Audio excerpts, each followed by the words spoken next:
Test 1, 2. Check 1, 2. Let's see if I'm online.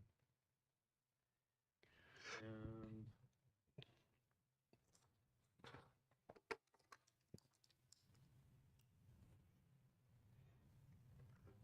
let's see.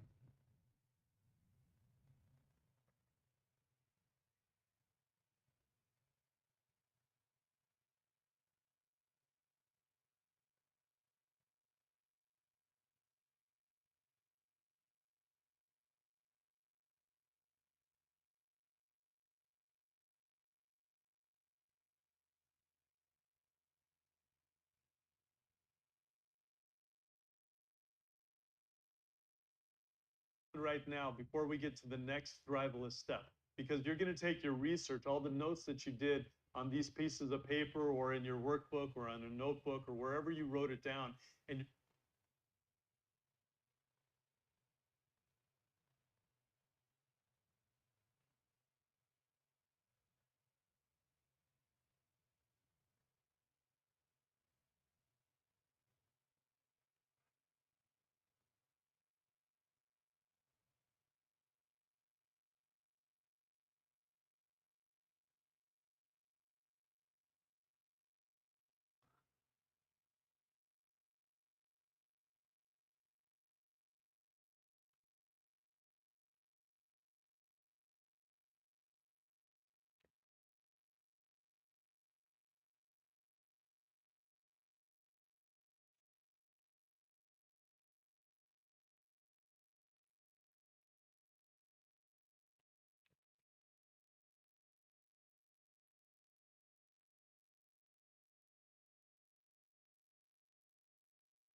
okay, let's do number 2. Video number 2. Let's do this. All right. Recording it and getting ready to go. This is easy. Easy, easy, so easy. Okay, here goes. And thank you, Veronica, for the nice comment. All right.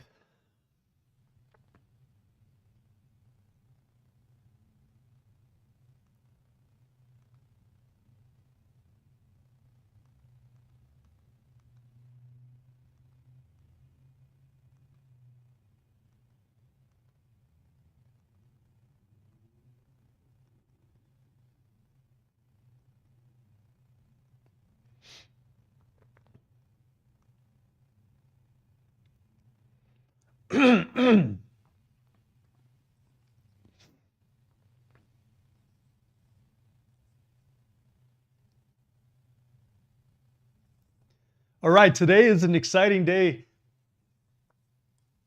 Exciting day. All right, I hope you're excited as I am about you starting the Thrivalist course. This is step number 1. You are starting step number 1. This is the risk assessment section. This is the foundation for the rest of the course. So I want you to do it really, really well, but don't get stuck in it, right? And we'll talk a little bit about that in a minute. But just to get started with this section, I wanted to show you a map of the United States. And this was a map I pulled down that shows the different types of emergencies that happen in the United States. So take a look at this. You can see that most of the United States has some type of emergency, whether it's an earthquake or you can see that most of the United States has some type of emergency.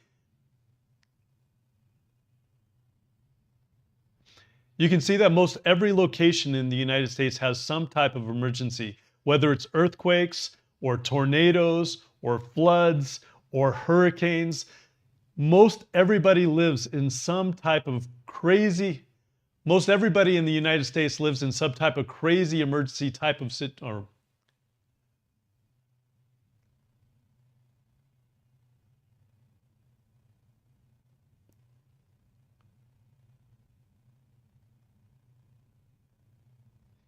Most everybody in the United States has, most everybody in the United States lives in some type of high what? High,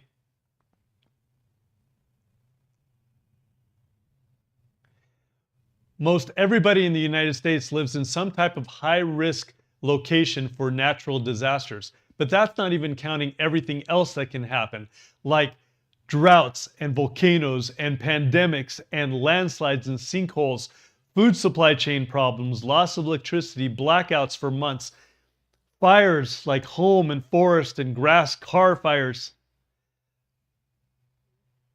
fires whether they're at home or in fires whether it's a home or a forest fire or a grass fire or a car fire, fires whether it's a home or a forest fire or even a car fire,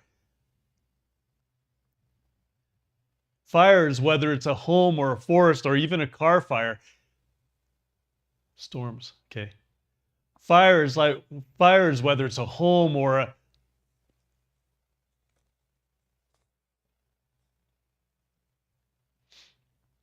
fires whether it's a home or fires whether it's a home or a wildfire or a car fire, storms of all types like wind and snow and ice and hail and lightning, other floods that aren't in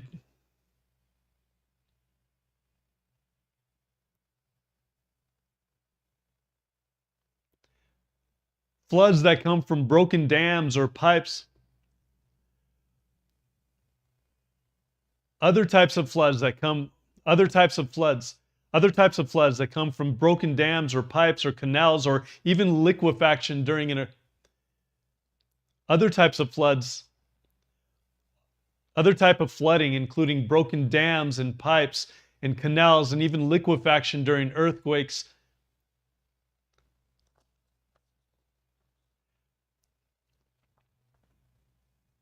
other types of flooding, including dams and pipes and liquefaction during earthquakes, and a ton of man-made type of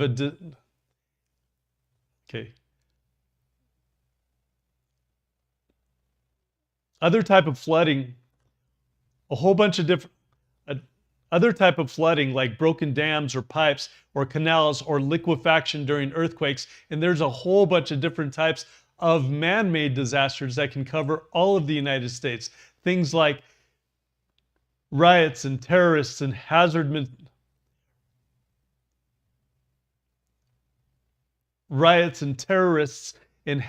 materials, riots and terrorists and hazardous materials,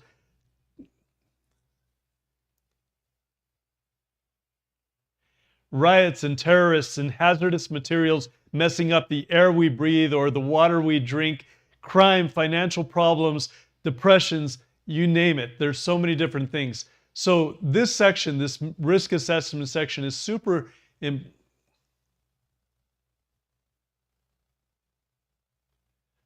So this risk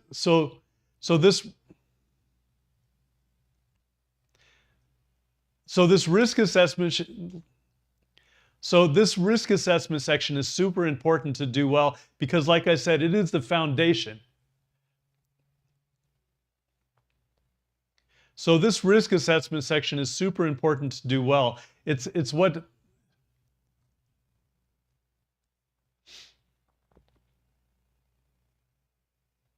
So this risk assessment section is super important to do well because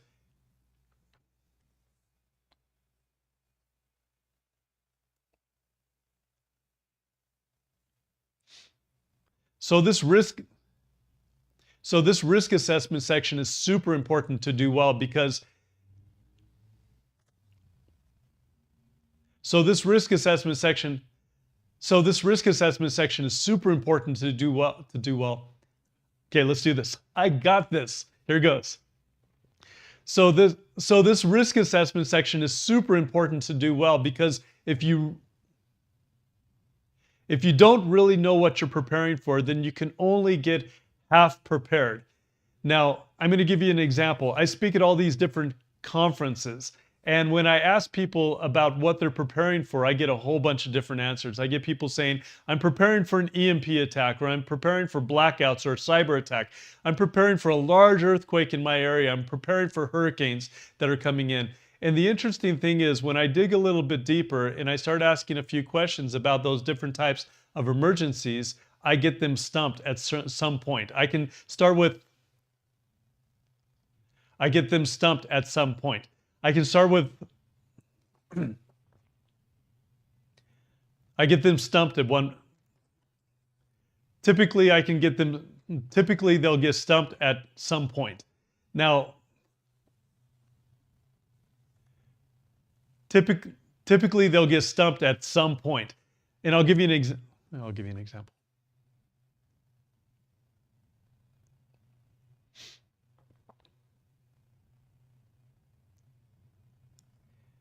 Typically, they'll get stumped at some point. I'll ask them questions like, okay, you're preparing for an earthquake. What's the difference between a 7 and an 8 earthquake? What's the difference between a 5 and a 6? And some people will say, well, it's 10 times. And I said, well, I thought it was 32. And other people will say it's 32 times stronger. And other people say, no, it's 10 times. The truth is, it's both. If you don't understand earthquakes, you don't understand that with using...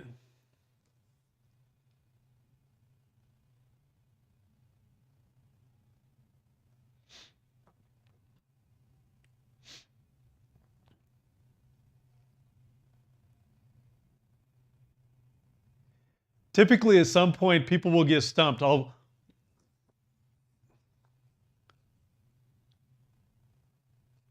Typically, at some point, people will get stumped because they don't know what they don't know. Everybody thinks they know everything about a situation until they... Typically, if I ask enough questions, people get stumped at some point because people don't know what they don't know, you know? And if I can just ask a few questions and go a little deeper, I'll find out that they get... What am I trying to say?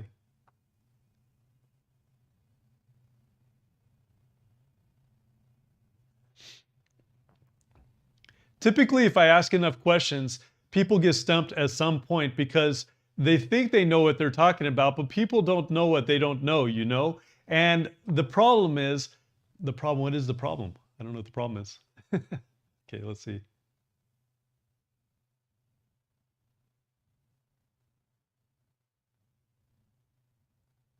And if you study emergency deep enough.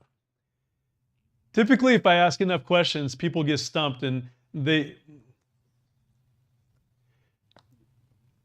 Typically, if I ask enough questions, people get stumped. People think they know everything about an emergency until you start asking some deep questions, some hard questions. And after a while, they find out that they don't know things. You know, they become a little bit more humble. And I hope that happens with you. It definitely happens with me. People just don't know what they don't know, you know? And if they go a little bit deeper, they figure out that, oh my goodness, if I didn't study that, I would have been in total trouble during an emergency because I just didn't know the difference between a 5 and a 6 earthquake. Okay, let's try to get this.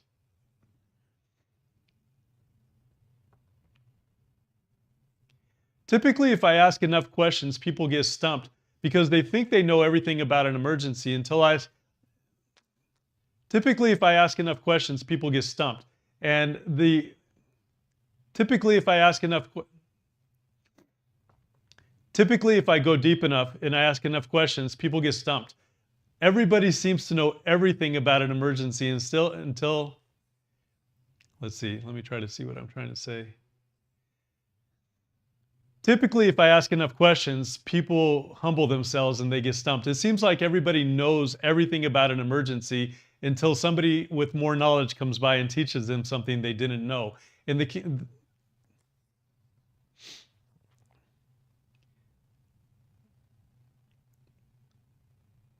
typically, if I ask enough questions, people get stumped. They think they know everything about emergency until somebody comes in and knows more than they do. And when they can't answer questions, they go, oh my goodness, maybe there is something I don't know. People just don't know what they don't know, you know? And when they get humble enough, they're open to the idea that, wow, okay, what is the difference between a 5.0 and a 6.0? Is it 10 times difference or 32 times difference? And most people don't know that it's both, okay? It's 10 times bigger and 32 times stronger. And more energy, right? 30 times more energy. Well, okay, let's make this better.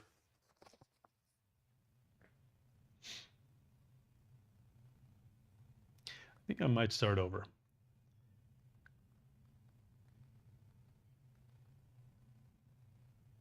Let's see what I want to do.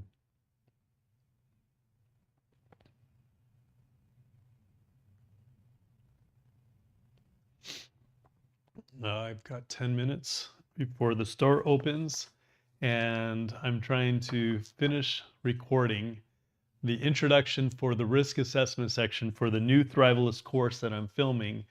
And if anybody's watching, thanks for putting up with all my mistakes. So many mistakes. I hate it. It's so hard sometimes talking to a camera, but I'm getting better. So I'm just going to keep working on this until I've gotten to that point. Um, let's see what I want to do here.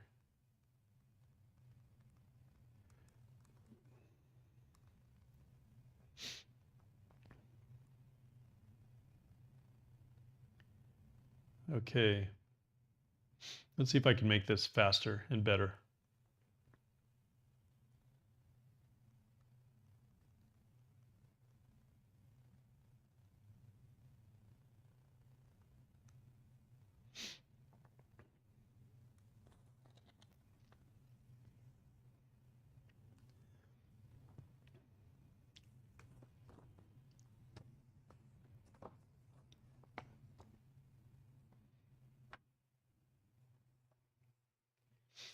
I speak at a bunch of prepper conferences and survival conferences, and it's interesting because when people are getting prepared for emergencies, they skip the risk assessment. They always do. They always do. I speak at a lot of prepper conferences and survivalist conferences, and it's interesting because when I bring up this step, this risk assessment step, people seem to skip over it. I'll ask the question, for example, what are you preparing for? And they'll tell me the answers. They'll say, I'm preparing for a cyber attack or an EMP attack or a big blackout or some type of pandemic that is worse than anything we've ever seen, or an earthquake or a hurricane. They'll give me the answers, but if I dig deep enough and I start asking deeper questions, they get stumped at some point because they don't really understand what happens during a bad hurricane or what happens during a 5.0 earthquake versus a 7.0 earthquake. And when I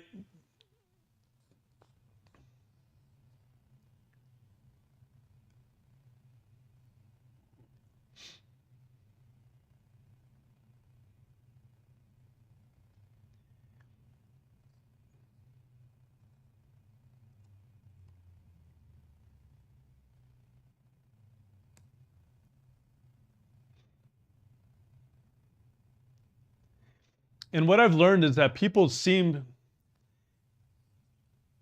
and what I've learned is people don't know what they don't know, you know? They think they know everything about an emergency situation until they start digging deeper into it.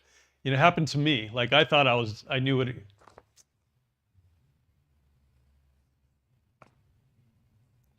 And what I've learned is that people just don't know what they don't know, you know?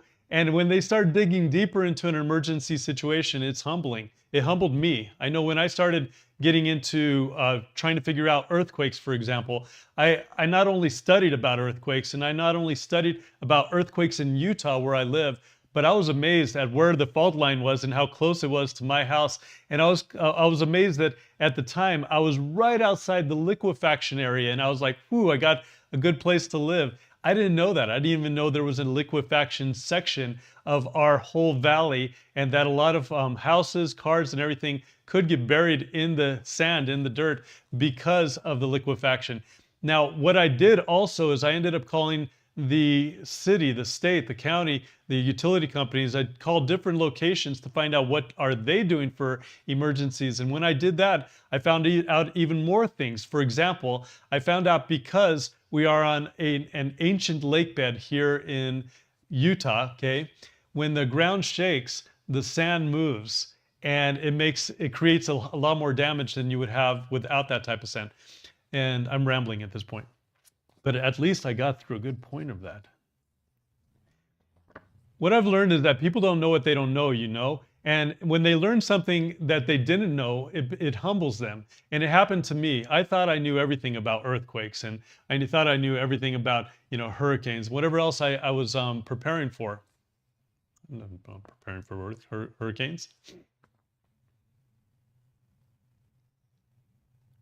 What I've learned is that people don't know what they don't know, you know? And when you learn something new, it humbles you because all of a sudden it takes you out of this mentality that you know everything, and then teaches you that maybe you don't. And maybe there's something you can learn. And that's what the risk assessment section does, because when I teach people, about different types of risks, and I ask them deeper questions, a lot of times they get stumped. They don't know what to do. And I'll ask them, what's the difference between a 6.0 and 7.0 earthquake? I get all these different answers. It's 10 times stronger, and I go, wrong, it's 10 times bigger. Oh, it's 32 times bigger, and I go, no, it's 32 times stronger. And so a lot of people don't even know what that means. It's exponential, right? And when I was doing my research for earthquakes, for example, here in Salt Lake, I ended up calling different places like utility companies and finding out what they are doing to prepare for an earthquake. And I found out I was sorely off on how to prepare. I didn't know I lived right close to the liquefaction zone. I didn't know that I was close to a fault line. I didn't know that if we had a 7.0 earthquake here in Salt Lake area, that many of the cities would be without water for at least 12 months. I didn't know that. Okay, but when I found out more details from those who knew more than I did, it was humbling. And it helped me prepare more for my emergency preparedness, because now I knew that I had to have more water on hand to be able to make it through a bad earthquake, for example. So with this section, this risk assessment, so with this risk assessment section, there's a few things that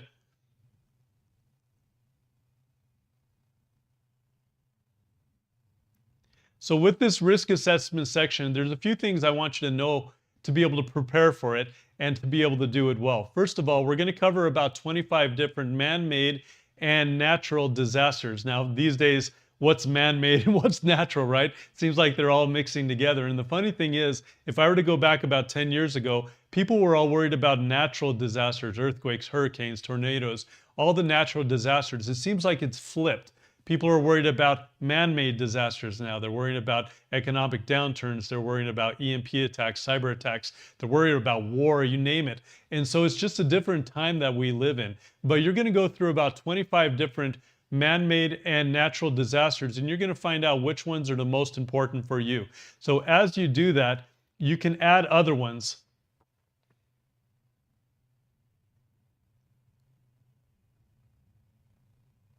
So as you do that, you're going to find about, so as you do that, I'm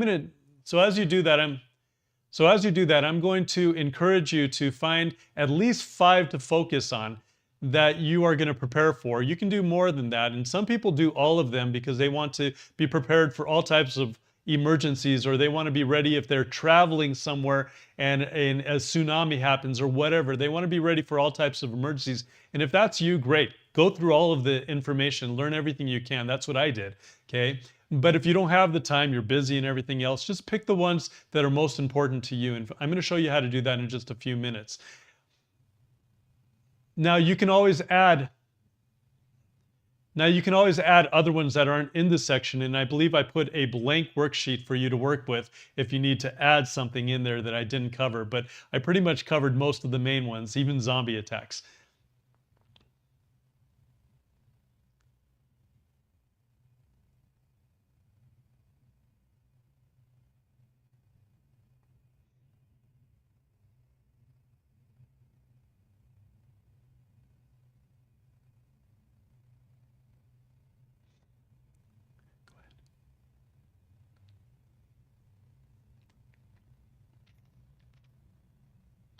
Okay, I gotta wait a minute. I got a worker coming in.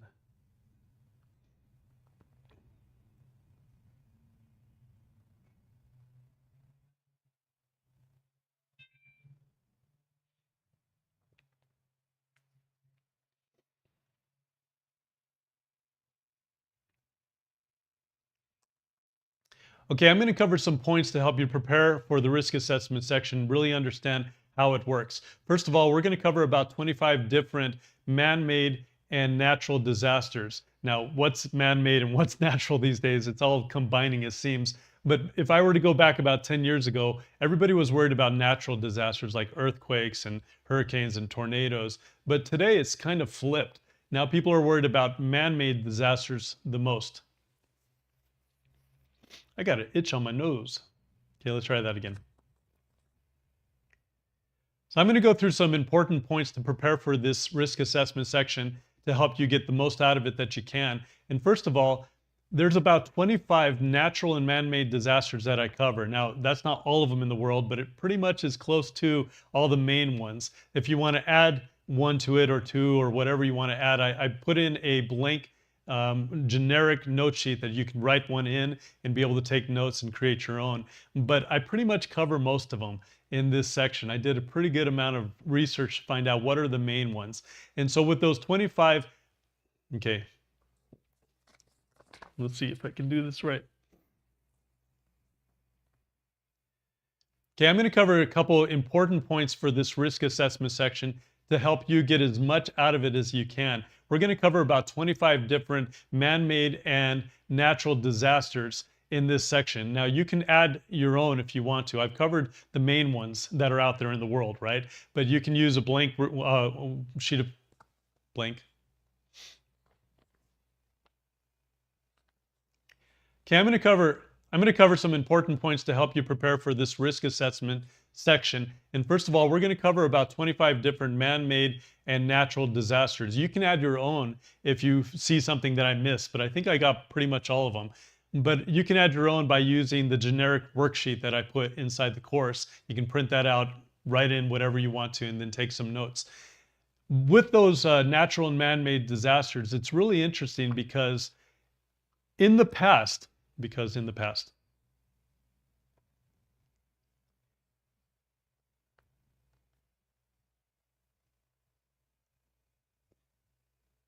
with those natural and man-made disasters, it's really interesting because if I were to go about 10 years ago,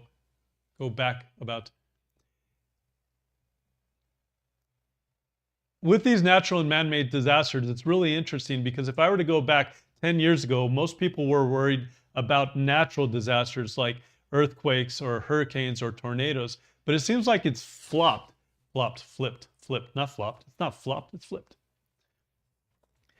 With these natural and man-made disasters,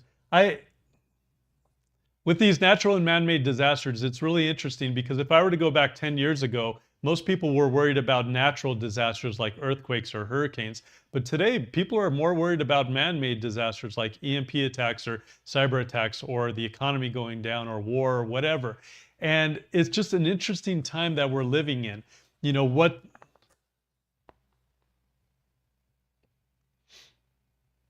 I can't remember what I talked about.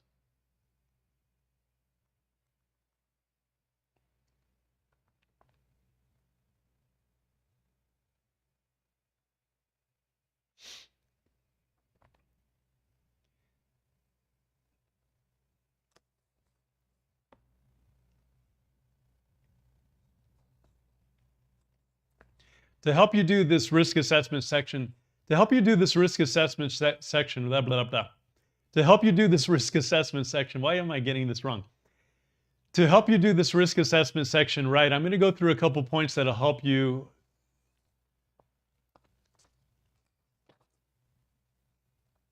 I'm going to go through a couple important points to help you do this risk assessment section right.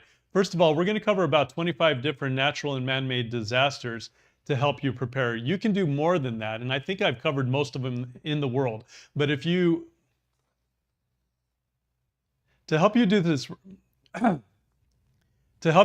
risk assessment section right, I'm going to cover about 25 different man-made and natural disasters. I think I've covered most of them in the world, but if there's one or two I've missed, you can print out the little generic sheet that I put inside the course and you can create your own and take some notes, but I think I covered most of them.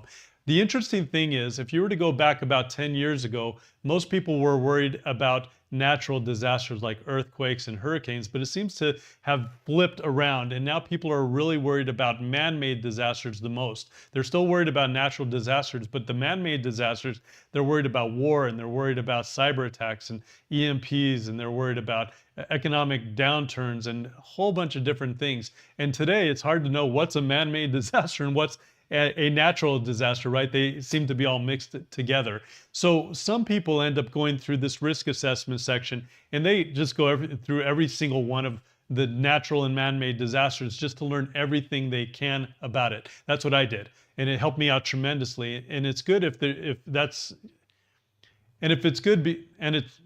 And that's a good thing if you travel around or you might be visiting family in different places so you can be prepared for other types of emergencies that maybe you wouldn't encounter. And that's a good thing if you're traveling around a lot or visiting family in different places to be prepared for other types of emergencies that maybe you wouldn't experience. And that's a good thing if your family. And that's a good thing if you travel around a lot or you visit family in different places and you might experience different types of emergencies that you wouldn't experience where you live. With that in mind, some people are super busy and they can't go through every single one of them. So what I'm going to encourage you to do is pick at least 5 of them, okay, that you can go through, 5 that you can go deep into. And if you have other ones, bigger or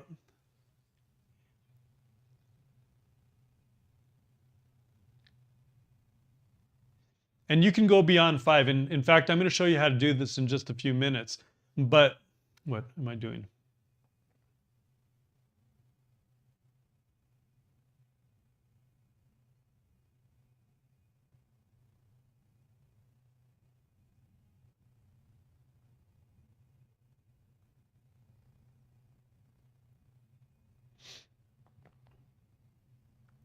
But I'm going to encourage you to pick at least 5 different types of emergencies to go deep into. You can do more than that. And I'm going to show you how to prioritize them so you can pick the ones that are most important for you. But with those 5, I'm going to give you an idea of where to start. If people were to ask me,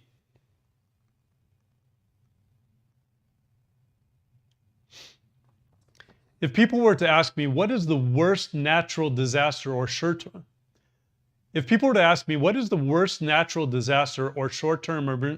emergency? If people were to ask me, what is the worst natural disaster or short-term emergency that I can prepare for, I would say easy, that's fires. Okay? If a fire happens, it can kill you super quickly. You can choke out because of the smoke, the heat. If people were to ask me, what is the worst natural disaster or short-term emergency that I can prepare for, I'd say that's easy, it's fires. Fires can easily choke you out because of the smoke or the heat. It can burn down your whole house. You can lose everything you have. You'll have to relocate or evacuate pretty quickly. Fires are the worst. And so if you prepare for fires, you prepare for almost everything else, it seems, okay? If you do that right.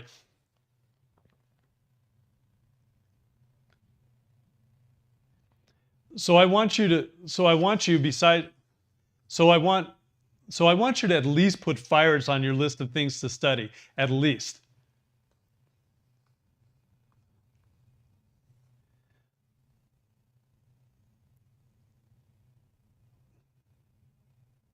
So including the personal risk section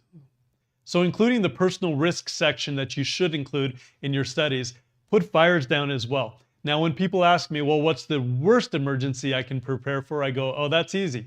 Blackouts. Anything that has to do with blackouts for the long term, not just a day or 2 or a couple hours, but I'm talking weeks, months, even years. If a really bad blackout happened, like a year or more, which could easily happen in about 4 or 5 different ways,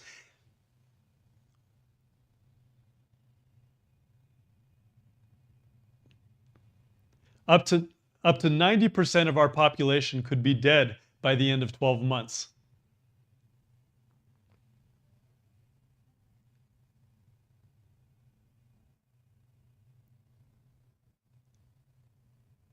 Up to 90% of our population could be dead within 12 months. Up to 90% of our population can be dead. Up to 90% of our population can be dead within 12 months. Okay, what am I trying to say?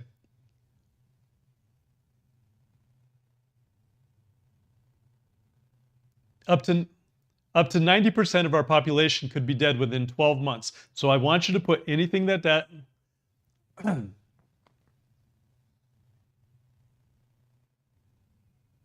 up to 90% of our population could be dead within 12 months. So I want you to put down. Up to 90% of our population could be dead within 12 months. So I want you to put down anything that has to do with blackouts on your list of 5 emergencies or so.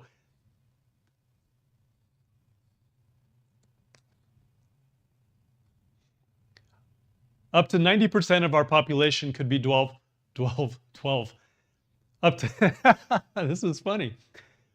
Up to 12, up to 90, Up to 90% of our population could be dead within 12 months. So I want you to put down anything that has to do with blackouts on your list of things to study.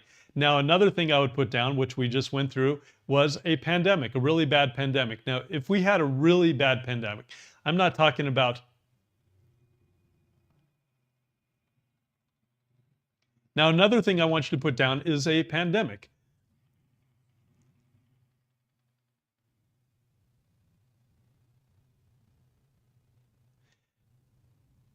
Another thing I want you to put down is a pandemic, and I'm talking about a bad pandemic, not the one we had in 2020. Okay, I'm talking about where 1 out of 10 people die, 1 out of 5 people die, maybe even worse. Okay, if that happened, if we had that bad of a pandemic,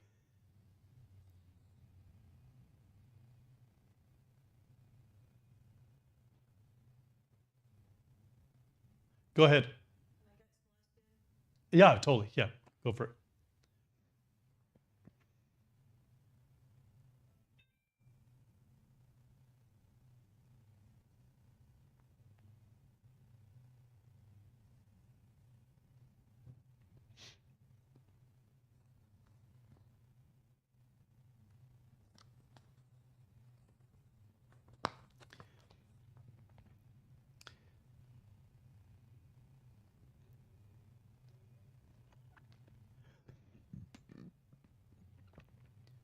When people want to know from me what are the worst things you can prepare for, when people want to know when people want to know from me what are the worst things you can prepare for, I say easy. If it's a short-term emergency or a sudden emergency or a natural disaster, fires are the worst. You're going to lose your house.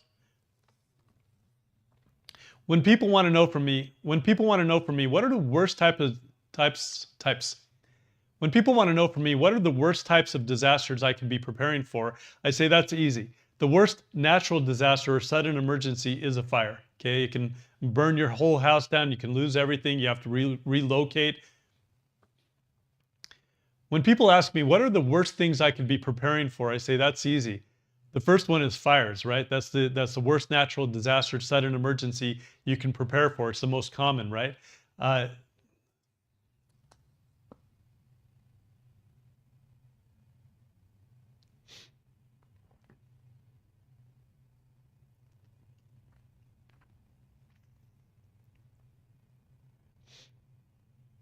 When people ask me what are the worst things I can be preparing for, when people ask me what are the worst emergencies I could be preparing for, I say that's easy. The first thing is fires, right? That can happen all over the place. Locally, it can happen, yeah. When when some people want to know from me what type of what when some people want to know from me what are the worst emergencies I could be preparing for, I ask them what short term, long term, and try to go a little bit deeper, right? Because the worst short term disaster is a fire, in my opinion. Okay, it's worse than an earthquake and everything else because it can happen to most people anytime, anywhere. It can burn down your whole house. You can lose everything you have. It can kill you pretty quickly with smoke, with the heat, and everything else. Okay. When people ask me what are the worst type of emergencies that I could be preparing for, I give them my answers. First of all, on a short term or a when people want to know from me what are the worst type of emergencies I could be preparing for, they could be preparing for. When people want to know from me what are the worst emergencies you can prepare for,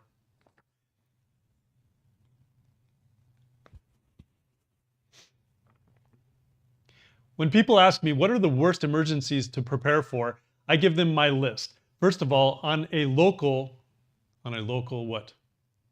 What am I trying to say? Let's see.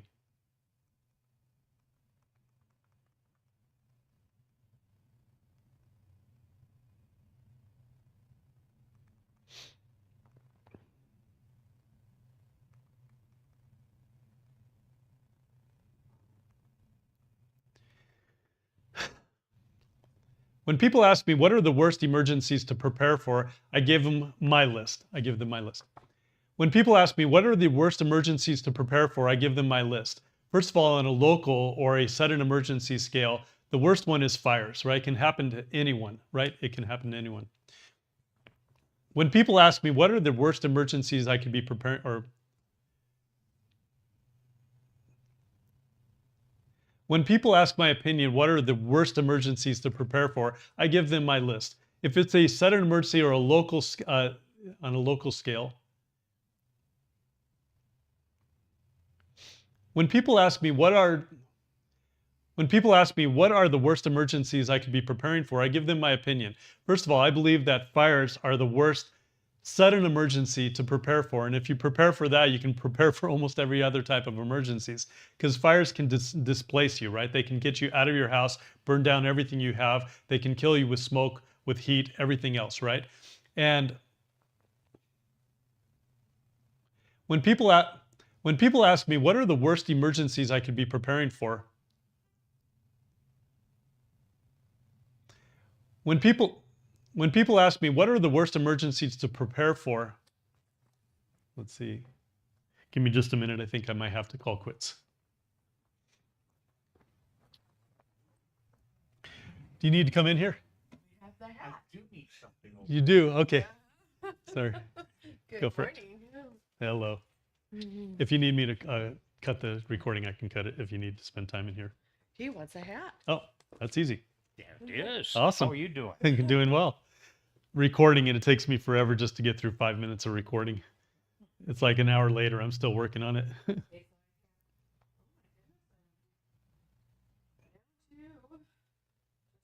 One size? What size do you have? I have a medium small, and my wife's already taken it from me. Oh, seriously? Is that your size? Is So I medium need small? a large. You Got need it. a large? Yeah, the The medium only small. one I have is my sample.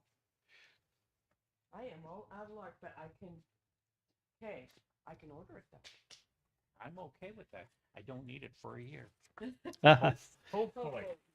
Yes, I have the face, but I don't have the balaclava. Oh, that's all you have, huh? That's all I have left. Yeah, well, So let's just put you on the list for that. If I can ring you up at the 20% off. And I should have it by the end of next week. Awesome. and I'll let you go back to your recording. Thank you. Good to see you. Always good to see you guys. Nobody's stolen it from you, huh? Oh, yeah.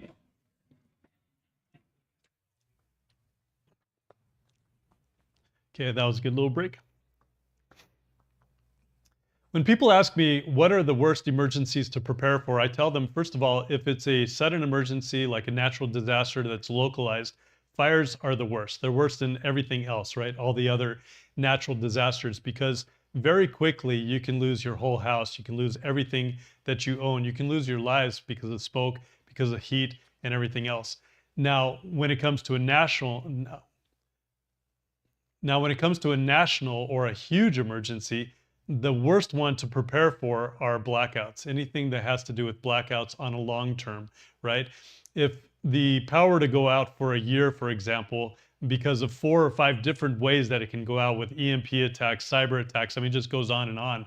If that were to happen, up to 90% of our population could be dead by the end of that 12 months. And so that's worse than everything else. But if people were to say, what's your second? I would say a really bad pandemic, right?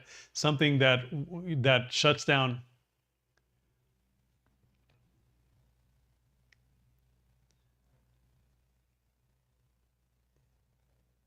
Something that it would be a little bit slower than a blackout, but it would cause the exact same effects. Eventually, people would stop going to work. Eventually, the power would stop running. Eventually, there would be no more trucks going. There wouldn't be any gas and everything else.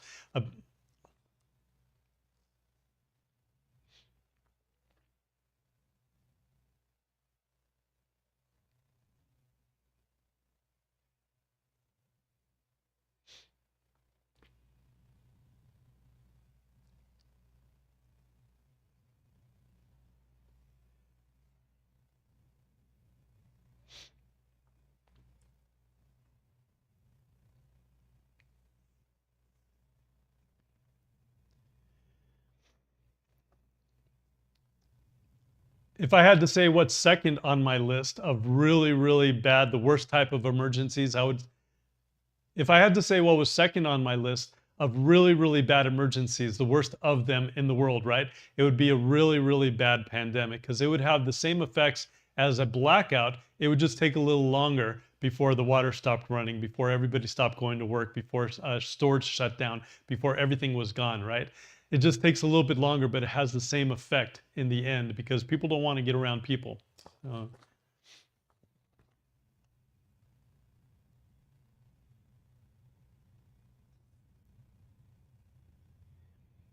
If I had to say what the second worst emergency you can prepare, if I had to say what the second large long term,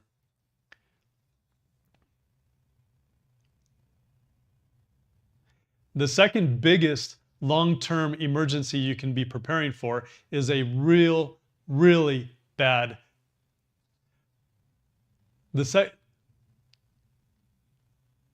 In my opinion, the second biggest long-term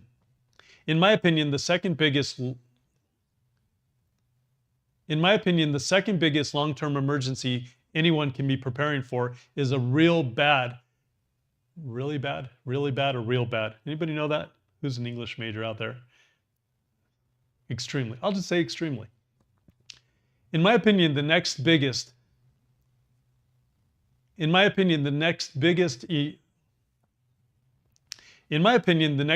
long-term emergency anybody can be preparing for is an extremely bad pandemic.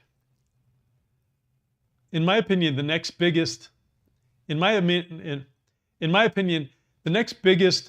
long-term emergency we can be preparing for is an extremely.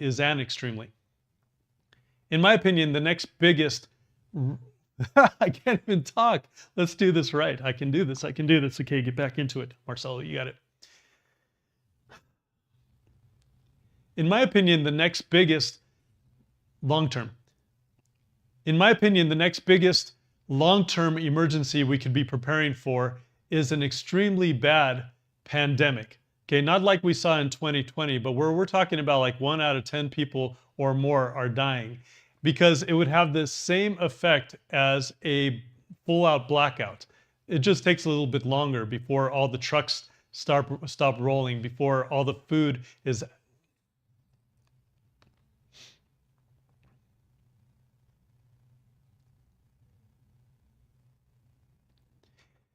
In my opinion, the next biggest long-term emergency would be an extremely bad pandemic.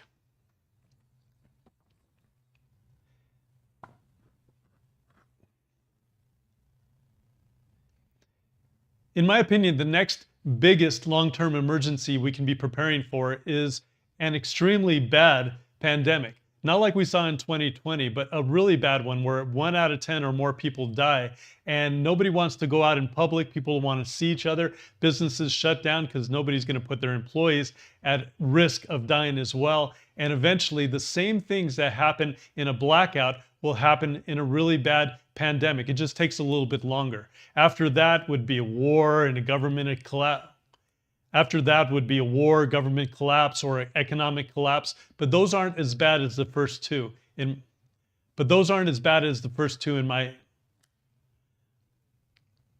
But from my studies, those aren't as bad as the first two.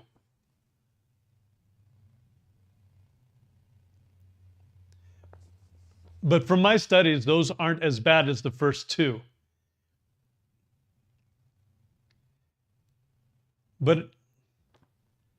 But from my studies, those aren't as bad as the first two. And those first two, what am I trying to say? Okay.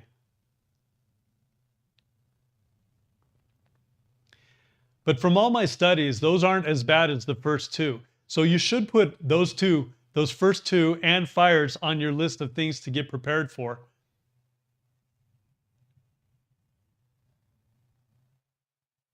But from my studies, those aren't as bad as the first two. But from my studies, those aren't as bad as a hold on. But from my studies, those aren't as bad as a full-on blackout and a really bad pandemic. So on your list of things to study, you should, but from all my studies, those aren't as bad as a really bad blackout and a really bad, yeah.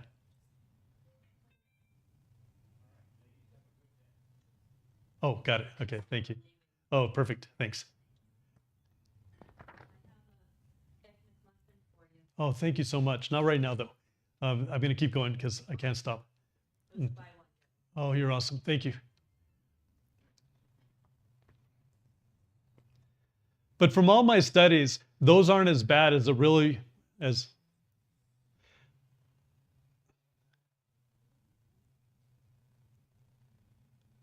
But from all my studies, those aren't as bad as a blackout and a real bad.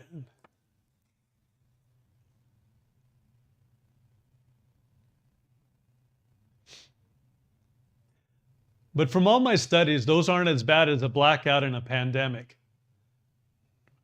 Pandemic. What am I trying to say?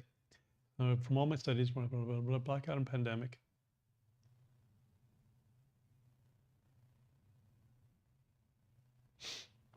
But from all my studies, those aren't as bad as a blackout and a pandemic. And what's interesting is if you prepare for fires, you prepare for blackouts, for pandemics, you prepare for a lot of the other emergencies just by covering those three alone.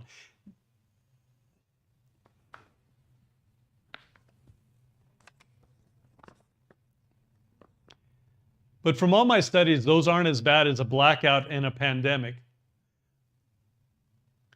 But from all my studies, that's not as bad as a horrible blackout or a horrible pandemic.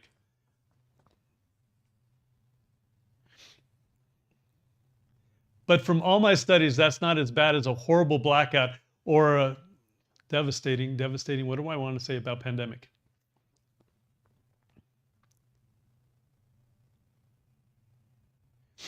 But from all my studies, that's not as bad as a horrible blackout or a huge pandemic. And the interesting thing is if you prepare for those, you prepare for almost every other type of emergencies.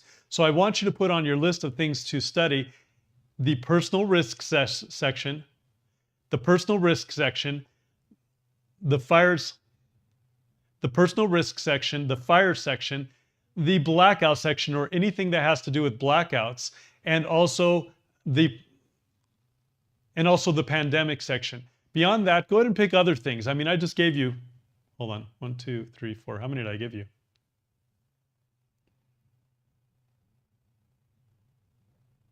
Personal risk, fires. I just gave you four of the 5 to get started with, and you can pick the rest of them. And I'm going to show you how to do that right now.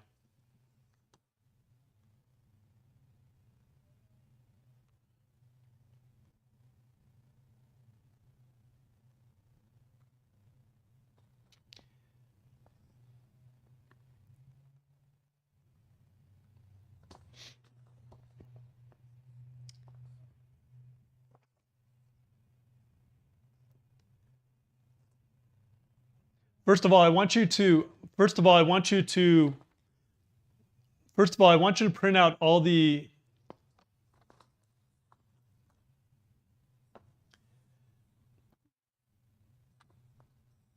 First of all, I want you to look through the list of all the different types of emergencies. First of all, I want you to look at all the list of First of all, right now, I want you to pause the video and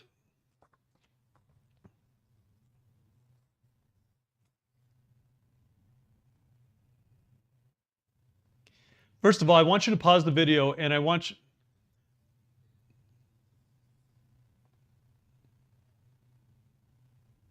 First of all, right now, I want you to go to all the risks and I want you to either... First of all, I'm going to have you pause the video in just a minute and I'm going to have you go to the list of... First of all, I'm going to have you pause the video in just a... First of all, I'm going to have you pause the video in just a minute and I'm going to have you go... slow down. First of all, I'm going to have you pause the video in just a minute and I'm going to have you go through all the different types of natural and man-made disasters and I'm going to have you circle or write down all the ones that you're most concerned about. So go ahead and do that and come back in just a minute. First of all, I'm going to have you write down all. First of all, I'm going to have you pause the. First of all, I'm going to have you pause the video and I'm going to have you go to all the different types of man-made and natural disasters. And I want you to circle or write down all the ones that you're most concerned about. So pause the video right now and I'll.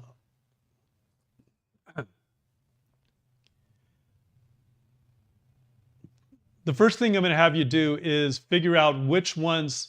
The first thing I'm going to have you do is figure out which emergencies are the most important to you, the ones that you're most worried about. So I'm going to have you pause the video right now and look over the list of natural and man-made disasters. First of all, I'm going to have you figure out which natural and man-made disasters. First of all, I'm going to have you figure out which natural and man-made disasters are the ones that are. First of all, I'm going to have you.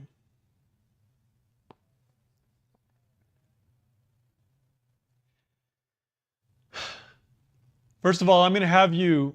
What am I going to have you do? Let's see. First of all, I'm going to have you figure out which natural and man-made disasters are the most important to you and your family, the ones you're most concerned about. So I want you to look at your workbook or look at the course itself and either circle or write down all the ones that you think are the worst, at least 5 of them that you're going to put on your list that you're going to study. So pause the video right now, get that done, and then come right back and we'll get to the next step.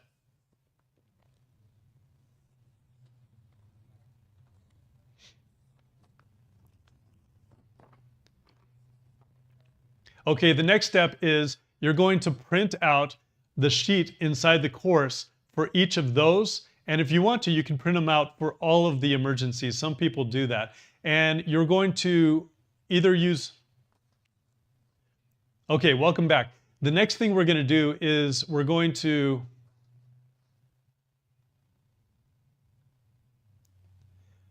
Okay, welcome back. The next...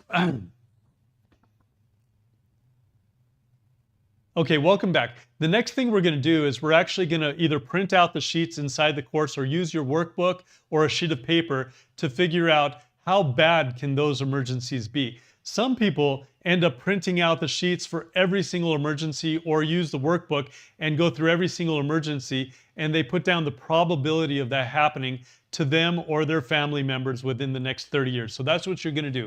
You're going to go through that right now. You're going to figure out the probability on the sheets. There's a little section right here. How probable is this crisis a threat to you? 0 meaning not at all, and 10 meaning completely, right? Anything that's a 7 or above, you're going to want to study. So either do that for all the different emergencies or for the ones you just picked. And I'll see you in just a minute. Go ahead and pause the video and let's get that done.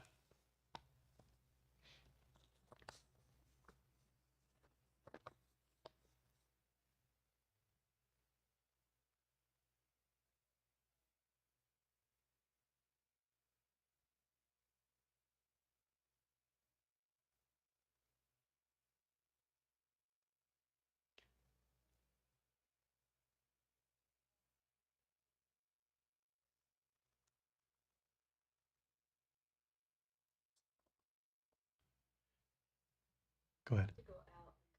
Oh, go for it. Yeah. You want me to wait for you? How long do you think you'll be? I'm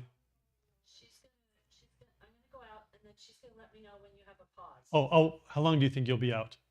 Just a minute. Oh, I'll wait. Just go ahead and get it done.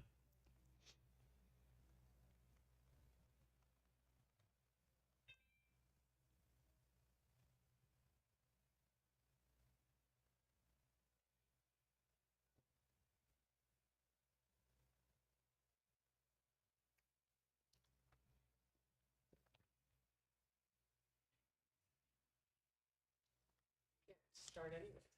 So Ethan just called me from the trailers, so I'm having him send me flyers and business cards. Oh, from the trailer? Which trailer? The trailer company, because they want to market to our customers. You gave him my number. Okay, so He's marketing. he's marketing to our customers. Okay. He wants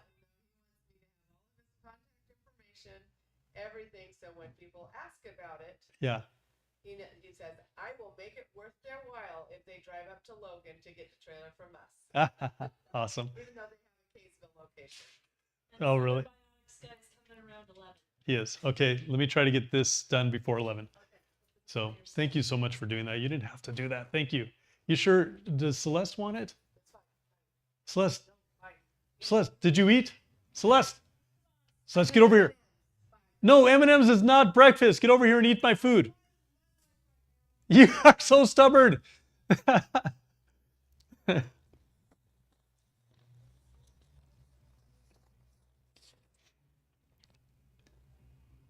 Okay, we're back.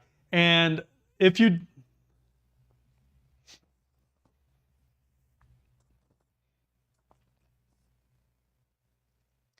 Okay, we're back. I just recently did this again, and I ended up finding about 8 different things that I was most concerned about that I needed to restudy, that I wanted to go deeper in. Even though I've done all these studies before, it's always good. Okay, we are back. And if you... Okay, we're back, and if... Okay.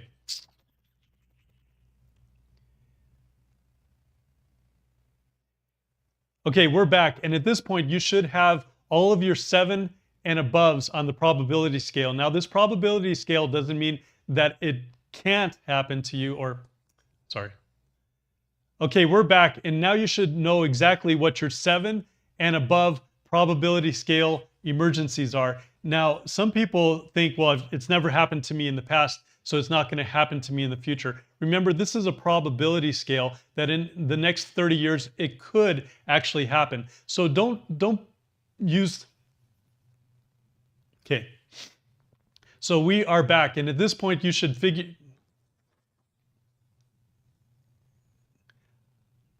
Okay, we're back, and at this point, you should have all the emergencies that have a higher probability, a 7 or above, that could happen to you or your family in the next 30 years. Now, just because it hasn't happened to you in the past, don't let that influence the future, right? Because it could happen. That's why I put down probability, okay? Not for sure, it's probability. It could happen to you in the future. So put down 7s and aboves, and if you did it wrong, go back and get it done, right? Figure out your 7s and aboves. When I just recently did this again, because I like to keep learning, right? And relearn, I ended up finding 8 of them, okay? That I need to focus on at this point to prepare for. And the more you focus on any of them, the more you prepare for all of them. So just remember that.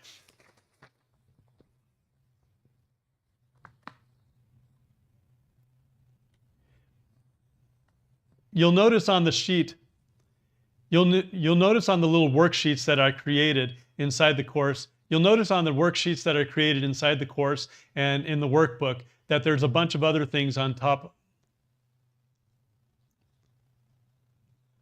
That there's a bunch of other things. That there's a bunch of other things you're going to rate. For example, how life-threatening this crisis can be for you.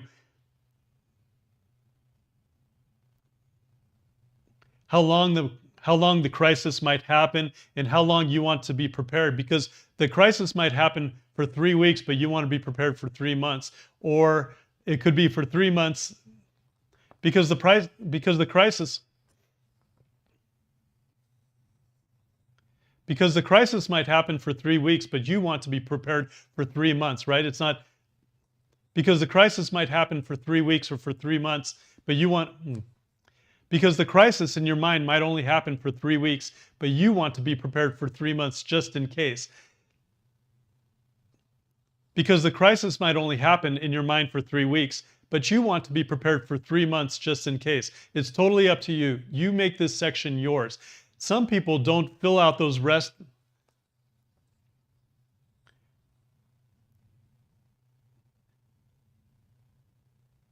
Because the crisis might only happen for 3 weeks, but you want to be prepared for 3 months. It's totally up to you. This is your... Because the crisis might only happen for 3 weeks, but you want to be prepared for 3 months just in case. It's totally up to you. This is your emergency preparedness. You can tweak this and make it any way you want to be able to prepare your family. This section is yours. So why am I going into too much? because the crisis might only happen for because you might believe, because in your mind, the crisis might only happen for 3 weeks, but you want to get prepared for 3 months just in case. And you can do that because this is your emergency preparedness. This is your preparedness plans. You can do whatever you want, okay? Because the crisis might only last in your mind for 3 weeks, but you want to get prepared for 3 months just in case. This is your emergency preparedness. You can do this any way you want to. Some people fill out the rest of this section, all these little questions, while they're going through the videos so they can learn a little bit more before they check off all the boxes. If you want to do that, go for that, okay? If you want to...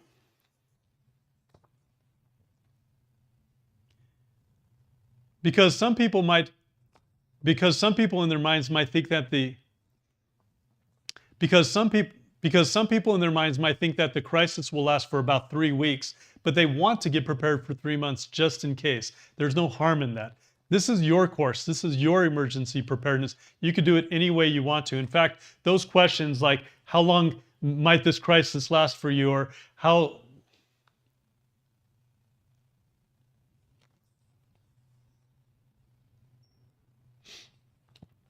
Some people in their minds might think that the crisis will last only 3 weeks, but they want to get prepared for 3 months just in case. And you can do that. You can do anything you want to because this is your course. This is your preparation, right? This is your family that you're preparing for. And so do whatever you need to skip around, augment, diminish whatever you need to in this section, this risk assessment section, to make it yours. And while you're going through these questions on how long might the crisis last for you, how bad could it be, how long do I want to get supplies for, you can do that while you're watching the videos. You don't have to do that at the beginning. Some people do it now, some people do it later. But when you get to the notes section, there's a very important thing you need to do. When you get to the notes section while you're going through the videos, you need to figure out the things you need to do before an emergency happens to prepare for that emergency. Do you have to get new windows? Do you have to get better insulation? Do you go to LED lights instead of incandescent to be able to save electricity? All the things you need to do before an emergency happens, because you're not going to be able to do it when that emergency happens. So take real good notes on the before and also during, what happens during an emergency, so you know how to act, not react, right? And be prepared for all those types of emergencies as well. So take a whole bunch of good notes. Now, in this section, in this risk assessment, in this risk assessment section, you're not going to just stop with my videos. You're going to have to go further. You're going to have to do a deeper dive. The way you do that is by going to other resources, and I'm going to give you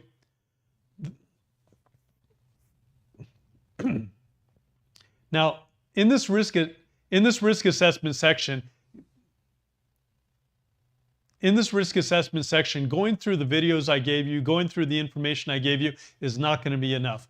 Whatever you choose to focus on, your 7s and aboves, right? Your probability scale. In this section, in this risk assessment section, going through the information I gave you on your probability scale 7s and aboves is not going to be enough. You're going to have to do a deeper dive. I want you to get to a point where you start getting even more uncomfortable. You break through the normalcy bias even more. And to do that, I'm going to give you a list of 10 other resources that you can go through to be able to learn more about your emergency situation for your area and how to prepare even better for your area in specifics.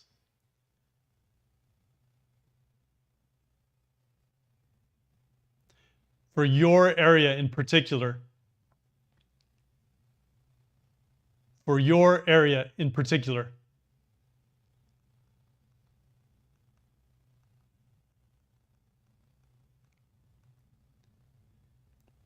First of all, go to your town or your city and try to find the emergency managers or the CERT department and talk to them and find out what they're doing to prepare. First of all, go to your town or your city and talk to the emergency managers or to the CERT.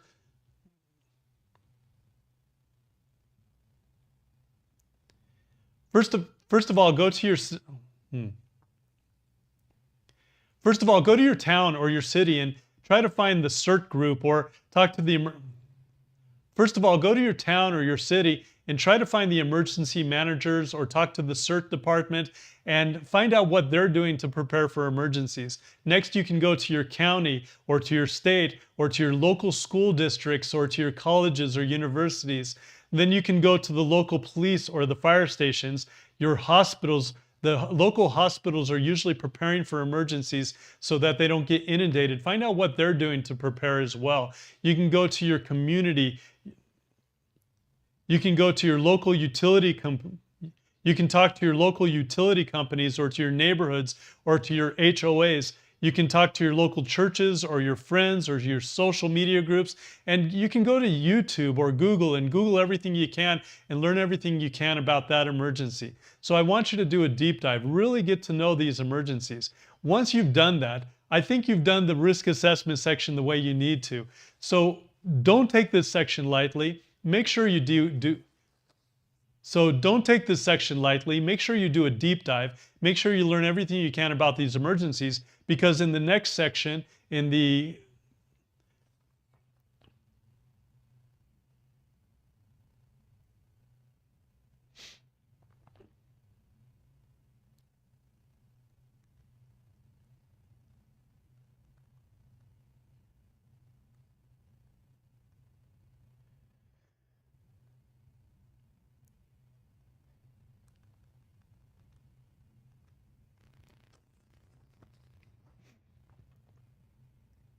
this section, you're going to do a ton of research on those things you're most worried about, and you're going to thank me afterwards, because your knowledge, you know, they say that knowledge is power, right? Your knowledge is going to be able to help you get to the next level in preparedness, where most people think they know what they're doing to get prepared. You'll know what you're doing to get prepared. So with this, I'm going to encourage you to go deep, figure out everything you can, spend time on the ones you're worried about the most. It's going to prepare you for the rest of the course. It really will.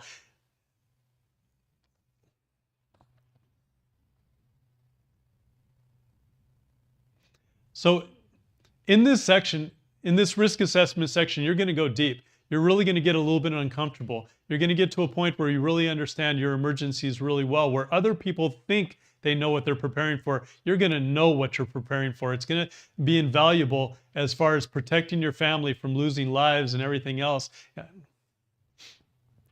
In this section, in this risk assessment section, you're going to go deep. You're not going to In this risk assessment section, you're going to go deep. You're not water skiing, you're not snorkeling, you're scuba diving. You're getting deep into it and figuring out what it is that you're preparing for, where other people think they know what they're preparing for. You're going to know what you're preparing for. And that could be the difference between losing a life and saving a life. So make sure you do everything you can to do everything you So make sure you do everything you can to go So make sure you do everything you can to educate yourself on the emergencies that you're most worried about in this section. And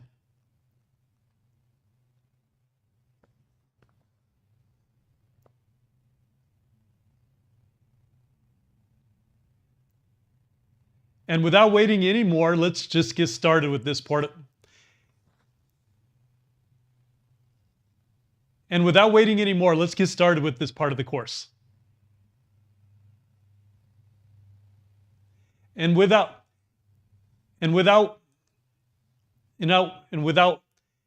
waiting anymore, let's get started with this part of the course. I'll see you on the personal risk section.